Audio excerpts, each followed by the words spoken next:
दुखवा में लोगवा सभे घबराला। दुखवा में लोगवा सभे घबराला। समय होला कब आवेला कब जाला। समय होला कब आवेला कब जाला। सुख दुख सबका होला समय की फेर से। केहू के तनी पहिले होला केहू के होला देर से। सुख दुख सबका होला समय की फेर से। केहू के तनी पहिले होला केहू के होला देर से। केहू के काम केहू के अधिका बुझाला। केहू के काम केहू के अधिका बुझाला। समय होला कब आवेला कब जाला। समय होला कब आवेला कब जाला। भले होखे सुख चाहे दुख होखे भारे। आवेला जिंदगिया में दुनु पार पारे।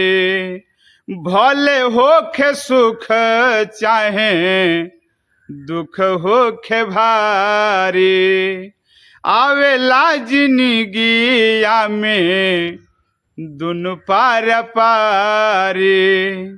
आके दुनु आपन आपन देखावे लकाला। आके दुनु आपन आपन देखावे लकाला।